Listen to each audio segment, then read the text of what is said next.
Ô, Daniel, qual que você acha que é o maior medo dos bilionários hoje, que a gente sabe que é uma... Esse assunto é bom. São poucos, assim, né? Bilionários Tem mesmo, os bunkers, poderosos. E exatamente, eu vi uma entrevista sua falando que eles estão, inclusive, gastando bilhões aí Sim. de dólares, esperando um evento futuro, Sim. e estão montando uma área de defesa, alguma coisa assim. O que seria isso tudo? Então, se você pensa assim, por que o Elon Musk quer ir para Marte?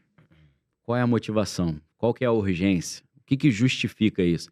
Ele explica, em alguns podcasts ele abre o jogo, ele fala, olha, tivemos a Primeira Guerra Mundial e a Segunda Guerra Mundial, e é muito provável que a gente vai ter a terceira.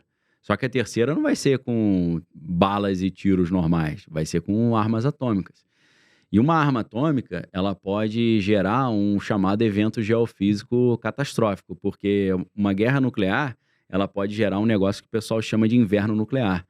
Porque sobe muita fuligem para a atmosfera, escurece a atmosfera, fica tudo escuro, e a agricultura vai para o espaço, não tem comida para todo mundo. Então ele está insinuando que ele está querendo ir para Marte para, se tiver uma terceira guerra mundial aqui, resolver. Aí os caras falam, mas não ir para a Lua não resolveria? Ele falou, não, porque os caras podem jogar uma bomba atômica da Terra para a Lua. Entendeu? Então em Marte é mais seguro.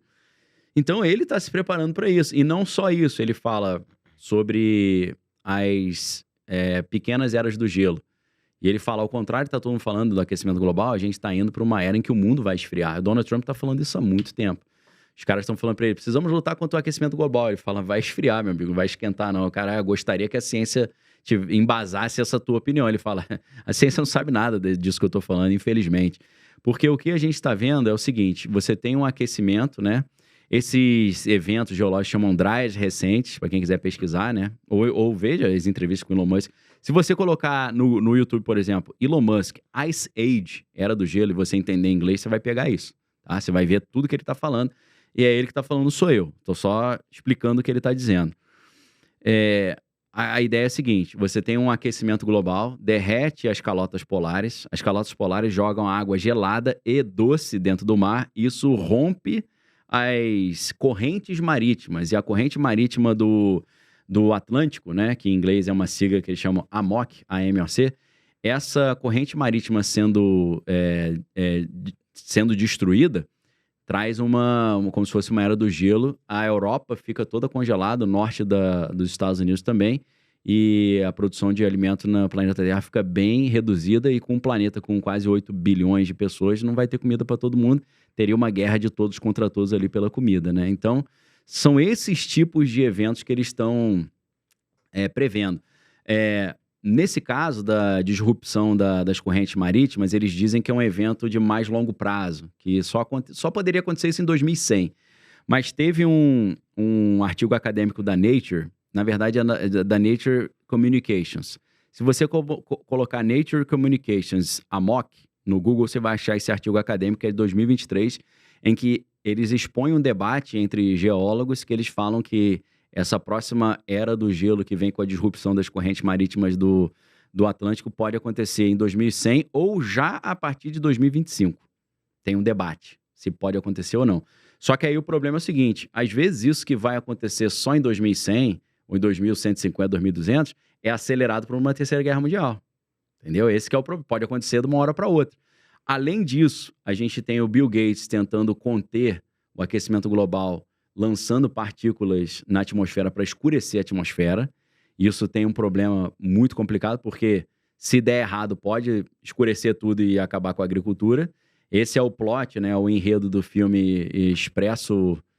Acho que é Expresso do Amanhã, Expresso Polar, sei lá, esqueci o nome do filme. Acho que é Expresso do Amanhã mesmo. Porque eles tentaram escurecer a atmosfera para evitar o aquecimento global, só que escureceram demais, aí o mundo congelou. Nossa. Aí eles vivem dentro de um trem que fica rodando no planeta Terra e não pode parar. Eu lembro desse filme. É uma série, na verdade, não é? Eu não me lembro se é um filme, se tem uma sequência. É como se fosse uma cidade dentro de vários vagões de trem, né? Isso também, exatamente. Eu acho que é Expresso do Amanhã mesmo. Eu acho que é isso, acho que é Expresso do Amanhã. Aí tem a frente do trem, que é tipo a primeira classe, e tem a ralé que fica atrás. Aí a ralé faz uma rebelião, né, e tal. Sim. Então, é um problema. Aí muita gente está falando, o Bill Gates já sabe que está acontecendo esse derretimento das calotas, e ele está tentando evitar escurecendo a atmosfera para ver se evita essa nova era glacial. Não sei. Agora, o George Soros também, ele tem um plano para lançar partículas reflexivas no Polo Norte para impedir que o Sol derreta as calotas polares também. Então, em vez de escurecer a atmosfera, é só colocar partículas que vão refletir a luz do Sol. Não vai escurecer, mas não deixaria esquentar tanto. Então, montando esse quebra-cabeça, que é um quebra-cabeça muito complexo, parece que o evento que eles estão esperando é isso. Que pode acontecer de uma hora para outra se acontecer uma guerra atômica. Você não fica com medo, Daniel, do poder do mundo tá na mão de tão poucos? Cara, porque no mundo inteiro você vai ouvir falar de Jeff Bezos, Elon Musk, Donald Trump, Putin.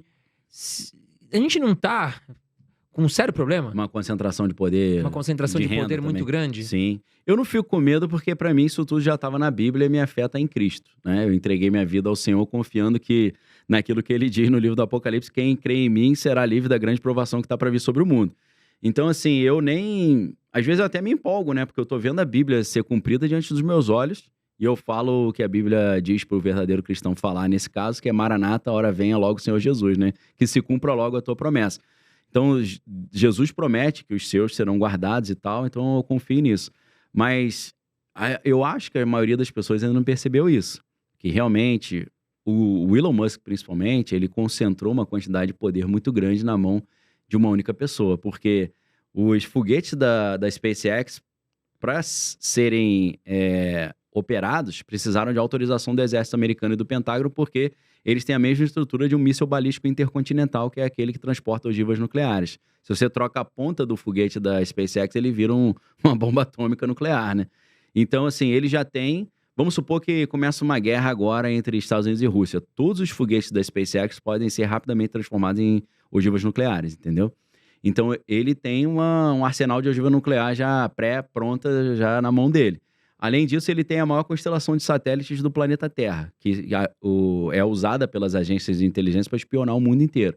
Ele tem a internet dele, que é o Starlink. Ele quer botar implante na cabeça das pessoas que vai registrar os dados de toda a atividade cerebral da pessoa.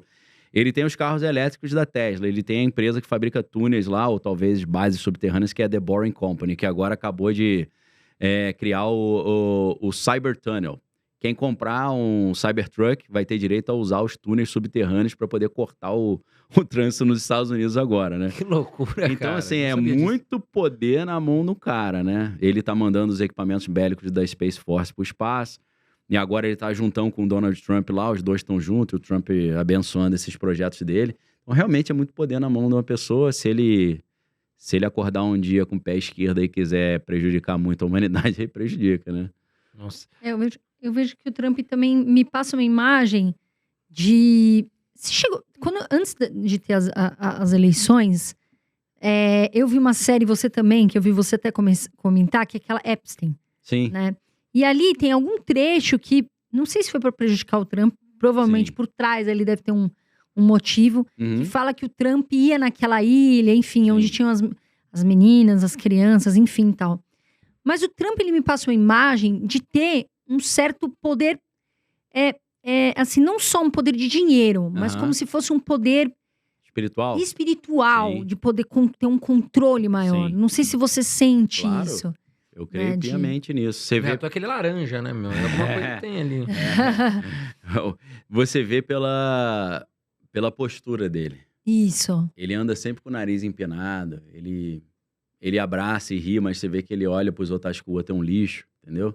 Isso é um traço característico de um cara que tá com a mente já corrompida por essa visão meio luciférica, né? E até ia te perguntar, só uma curiosidade, assim, eu vi essa série do Epstein, que, pelo amor de Deus, horrível. Até a maneira como ele é dissimulado, enfim. Mas você acha que realmente aconteceu isso do Trump ter ido naquela ilha? Ou você acha que aquilo ali é uma mentira Não, que fizeram pra... Eles são de Nova York, né? Então eles tinham um relacionamento muito bom, o Epstein e o Trump, né? Eles faziam... O que é a história? Por exemplo, vocês estão falando, não conheço. Talvez muita gente que tá assistindo a gente aqui também não... O que é isso, O nome Daniel? do cara é Jeffrey Epstein, né? Esse cara era um bilionário, assim, sem fundamento. Um cara que apareceu bilionário do nada. Isso é muito comum nesse meio também. E ele...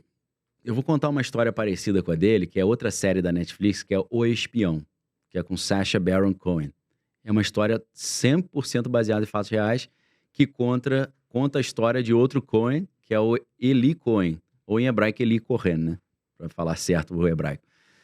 Quem era Eli Cohen? Eli Cohen era um judeu egípcio, uma família judaica que morava no Egito, que depois, quando o Estado de Israel foi consolidado em 1948, ele foi para a terra de Israel e ele sempre quis trabalhar na inteligência. E aí até o momento que ele foi aceito para trabalhar na inteligência israelense. E o trabalho dele foi o seguinte: ele iria se infiltrar no alto escalão do governo sírio, mas para isso ele tinha que criar uma identidade falsa. A identidade falsa seria que ele era um argentino descendente de sírios que estava voltando para a Síria. Porque, sendo de origem egípcia, apesar de ser judeu, ele falava o árabe fluentemente e o hebraico também. Então, o que eles fizeram? Deram uma fortuna para ele e ele foi morar na Argentina. Ele ficou lá uns 3, 4 anos. Nesse período, ele aprendeu a falar muito bem o espanhol e ele foi ganhando a confiança da colônia síria na Argentina. E o que ele fazia? O governo de Israel mandava fortunas para ele, ele tinha um apartamentão maravilhoso, uma cobertura, e ele fazia altas festinhas nessa cobertura. E ele chegava pros caras e falava, vai ter umas menininhas, vai ter bebida e tal, e ele já começava o quê? A filmar os caras, traindo a esposa, saindo com meninas menores de idade, e ele já começou a chantagear esses caras. Se não fizer o que eu tô falando, vai pra mídia. Então ele sai da Argentina e vai pra Síria com essa identidade falsa consolidada. Não, eu conheço, ele é argentino, cara rico. Ele virou o melhor amigo do Hafez al-Assad, o pai do Bashar al-Assad.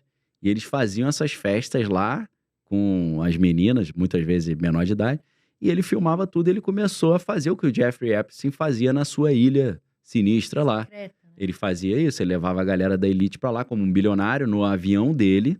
E no caso, falaram, né? Bill Clinton, todo esse pessoal. Trump. É muito difícil você ter alguém do alto escalão que não passou ali. Você tem histórias também surreais, assim, porque dominar o mundo não é só dinheiro, porque não adianta o cara querer ser o dono do mundo e só ter o dinheiro, ele tem que ter a ciência também, a tecnologia, a ciência mais avançada, né? O projeto Manhattan, que criou a bomba atômica, não é porque eles tinham mais dinheiro, porque dinheiro os alemães tinham também, é porque eles tinham os melhores cientistas. Então, o Jeffrey Epstein, ele também trabalhava reunindo os melhores cientistas para passar essas informações do que estava sendo feito no suprassumo da ciência para as agências de inteligência que ele servia, né? E hoje a gente sabe que ele era um ativo de inteligência que servia tanto inteligência israelense quanto inteligência da CIA, né?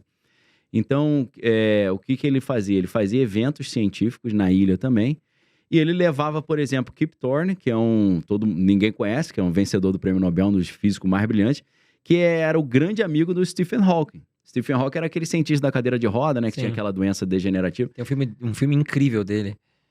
Que tem Acho que é A Teoria de um Tudo, ator será? Eu acho que é esse. É. Que o ator é fantástico também, Sim. né?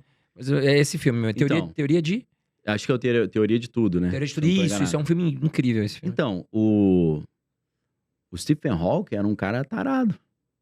Por incrível que pareça. Acho que, mas ele ia jogar como ali daquele jeito? Não, a menina fazia uma massagem nele lá, entendeu? Ele não tava com o corpo todo dormente, ele sentia, né, Sim. o toque. Então, assim, ele ia pra Nova York, pra Los Angeles com as enfermeiras dele, sempre pra boate de strip e tal. Então, o Jeffrey Epstein conseguiu pegar até ele nesse esquema aí. Caramba! Levava ele pra ilha, falava, tem umas meninas aí que vão te fazer uma massagem, tu me conta tudo que vocês estão pesquisando lá que dá pra ser usado na guerra. Aí ele, Caraca. beleza. Tem fotos Exatamente. dele lá na ilha com o A Kip informação é valiosa, né, Thorne. A Daniel? informação, principalmente a informação científica do alto nível. As Caraca. novas armas, a nova física, a nova ciência. Olha que loucura. É.